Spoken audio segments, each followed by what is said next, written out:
The phone had other spots marked on the map. One looked like a turbine and a lightning bolt. It was as if the phone was telling him it had found a better spot for solar. Maybe he would check that spot out later. For right now, Ricky had to set up the solar panel array. With the solar panels set up, pointed to where the sun mostly was, he attached the long red and black cords and ran them back to the house. Ricky used a port in the wall where some satellite dish people had run line through ages ago, then he ended up never using. Rico then found a spot for the charge controller where it would be out of the way and set it up. Black and red cords got plugged into the charge controller, then Rico had to dig around for an old 12-volt battery. He needed a sealed, deep cycle battery that would last him a while reliably without having catastrophic failure. Ricky tried to rack his brain without getting a headache on what around the house would have a battery. He knew that one wouldn't arrive, as they would cost hundreds to ship, and nobody would drive a battery to him with whatever was going on. He could set up the rest, though, without a battery, and decided to go send out the drone while he finished. Rico walked outside, programmed his drone to a wider search radius and to the near limit of its battery, and drew his finger up and down the road nearby his house. With the push of a final button, Rico sent the drone off with new search perimeters. He went back inside once the drone took off and began setting up the wires for the inverter. After clearing off some space in the corner of the living room, he was ready for the battery, should the drone find one to use. Rico looked at the inverter and realized he needed things to actually plug into it.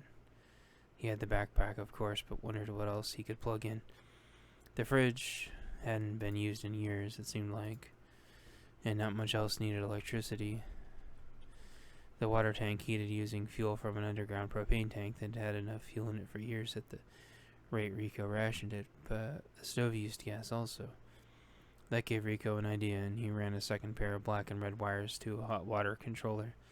He would now prioritize electric over the gas. Heating the water, Rico thought about it for a second and realized he'd been taking cool showers anyway because that was what he preferred. His body had been so sore, like he'd taken a massive beating or something. Rico shrugged and mused. He'd basically been using no fuel to keep the hot water warm, and with the system automatically pressurized, no electricity to pump water. He went and flicked the light switch. The lights didn't turn on. Rico stood there for a second and wondered how long the power had been out. The electronics had been unplugged for a long time to save electricity. The world spun for a second as Rico tried to piece it together unconsciously. He started to get dizzy until his phone buzzed, notifying Rico that there was a dead electric car located some miles away on the main road. He pressed the button that overrode the rest of the drone script and had it come back. Rico went and filled up his jar with water again and plopped the tea bags inside and smartly set a strainer on top. He'd have fresh tea when he got back from rescuing the battery. Now he only had to think for a second where a wheelbarrow or car was and went to check his phone. There was a bunk on the window, and Rico spun with a revolver around in hand when he saw the buzzer drone was tapping on the window wanting to be let in. He'd forgot to set the backpack outside. Rico opened the window and the drone seemed to look at him for a second and then buzz in to find the beehive-styled backpack, climb onto it, and attach itself for a recharge. With a check of the phone, Rico saw his battery was almost full and on Wi-Fi mode still.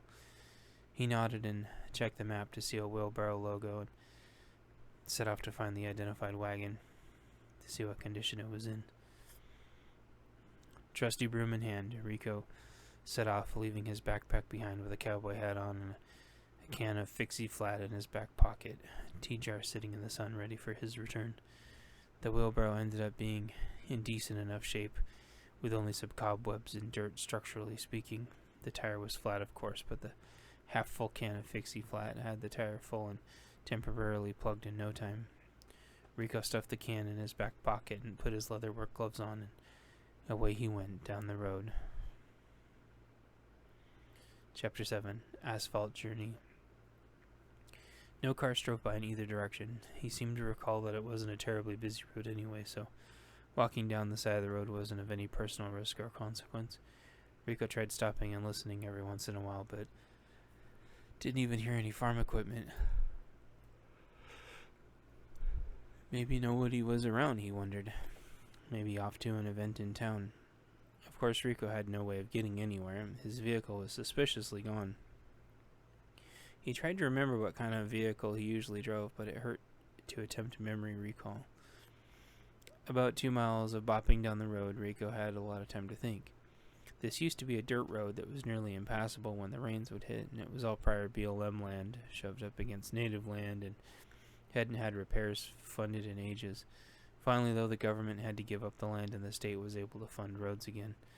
Rico recalled the children unable to go to school because the buses couldn't even make the drive. Finally, all got fixed, though, and he stopped as a family of tumbleweeds rolled by as if on a predetermined path. He restrained himself from trying to think about the past, though, and thought about other things. The pants he was wearing. He decided he really liked them. A good pair of pants was nice to have. And then he looked down at his boots. Rico's boots were a special pair of military boots that Marines wore in the sandbox. They had little vents for dry, hot, arid climates, and he realized he could walk in them for days without any issues or even having to take them off. The good stuff stayed in and the bad stuff stayed out. He nodded to himself and resumed walking when the tumbleweeds had passed. His hat, he had worn it for so long, but it was still awesome. A cowboy hat that matched his 2 6-shooters very well. His shirt, a long-sleeve, loose-fitting, breathable ripstop design, kept him cool all day and decent enough at night. And of course his belt buckle, which wasn't too abusively big, but had enough real estate to sport a snake coiled around itself ready to strike. His worker gloves that he'd got from the mail. Rico's thought trailed off as he walked down the lowly road, trying to find his vehicle the drone identified. He checked his phone map and it was straight ahead in another mile. Possibly over this hill. He looked onward as he trotted along at a steady and confident pace. Rico wondered if the software map application had a topographical function. He would check later. He put his phone away as he walked with his wheelbarrow and looked down at his gloves. He tried to relax his brain to see if the history of his gloves would come into focus without causing a nosebleed or worse. The gloves had a logo, 3 arrows pointed to each other. Maybe a recyclery? He guessed at some point that he must have had some friends at a recyclery. Rico let the thought go before it caused any mental discomfort. The realization satisfied Rico enough for now, and he nodded to himself as he crested the hill and saw an abandoned hybrid vehicle. A thought stopped him. Seeing the vehicle abandoned, he imagined fire and violence. A shock coursed through his body, jolting him. He immediately became more aware of his surroundings and regretted not having the drone. Rico set the wheelbarrow down and surveyed the surroundings, trying to conceal himself, but concluding there was nowhere to hide. This was the perfect ambush point. He stood and listened, but could hear nothing. Shrugging his shoulders and beginning to descend, Rico thought of an old Western movies walking through the canyon. It seemed like every single canyon the hero would get attacked. The cautionary music would play, a pebble would roll down the hill, and it would hit the fan, cueing the cornball, ricochet sound effects, and echo. The hero was always fine, though, Rico surmised. However, he usually did have some sort of backup. Rico had no such backup, and high above some buzzards flew around in a circular pattern, seeming to be bored. "You'll get no such desire from my corpse," Rico thought in defiance as he cautiously approached the disabled hybrid vehicle. Rico wanted to make this fast and thought he should smash the window, remembering a video where people tried to smash through a door, never actually trying to open it. Federico tried the car door and it was locked. Not getting discouraged,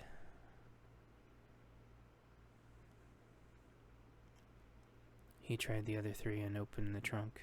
There was some kind of hybrid motorcycle, bicycle thingy in the way, and while it had a formidable battery, Rico was here for the big score.